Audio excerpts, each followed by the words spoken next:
Selamat pagi anak-anak Miss yang terkasih. Bagaimana kabarnya hari ini? Miss berharap semua dalam keadaan sehat ya nak. Nah, pagi ini kita kembali lagi belajar tematik tema 2 subtema 1 pelajaran IPS tentang sumber daya alam.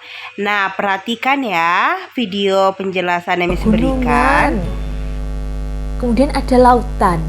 Ini semua ada di Indonesia. Betapa kayanya Indonesia ya. Benar sekali, Indonesia terkenal akan sumber daya alamnya. Apakah kalian tahu itu?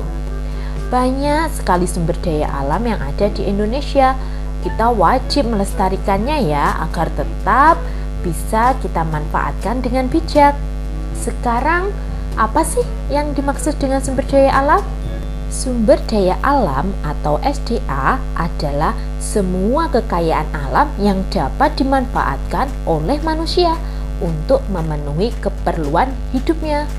Berdasarkan sifatnya, sumber daya alam dibedakan menjadi dua, yaitu sumber daya alam dapat diperbaharui dan sumber daya alam tidak dapat diperbaharui.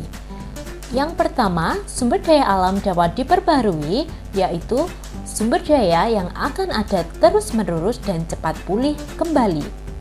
Jika kalian menggunakan dalam jangka waktu yang lama, kita bisa memperolehnya kembali dalam kurun waktu yang tidak lama. Sumber daya alam yang dapat diperbaharui nanti dibedakan menjadi dua, yaitu hayati dan non-hayati. Hayati berasal dari makhluk hidup seperti tumbuhan dan hewan. Contoh sumber daya hayati tumbuhan atau biasa yang kita sebut dengan nabati, yaitu ada buah-buahan, ada jagung, ada sayur, dan sebagainya. Sedangkan sumber daya hayati hewan atau biasa kita sebut hewani, ada ikan, ayam, sapi, dan sebagainya. Sumber daya alam non-hayati berasal dari benda-benda mati. Contohnya adalah air, bebatuan, sinar matahari, dan sebagainya. Yang kedua adalah sumber daya alam tidak dapat diperbarui. Sumber daya ini akan habis dan proses pembentukannya memerlukan waktu yang sangat lama. Sumber daya alam tidak dapat diperbaharui dibedakan menjadi tiga. Ada energi, mineral logam, dan mineral non-logam. Contoh dari energi yaitu minyak bumi, gas alam, dan batu bara.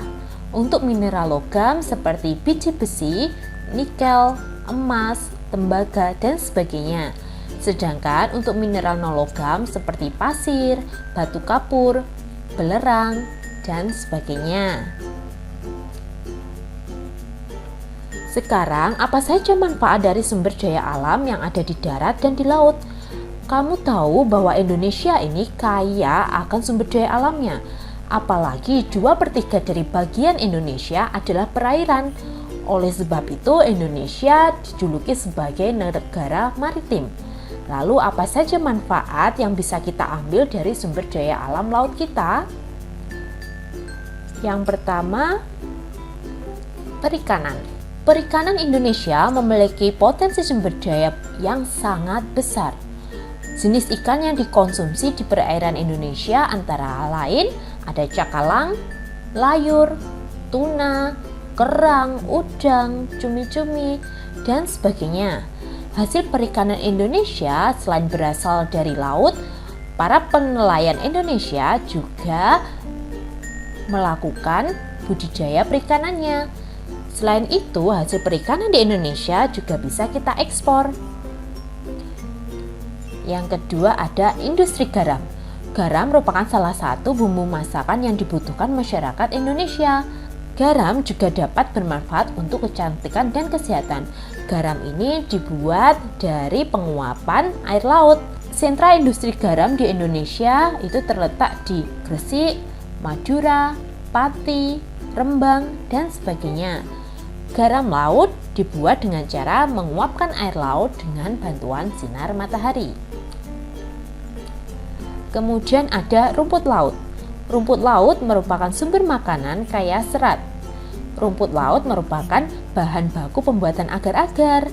Wilayah Indonesia memiliki kemampuan loh untuk memproduksi rumput lautnya, terutama di wilayah Indonesia bagian timur.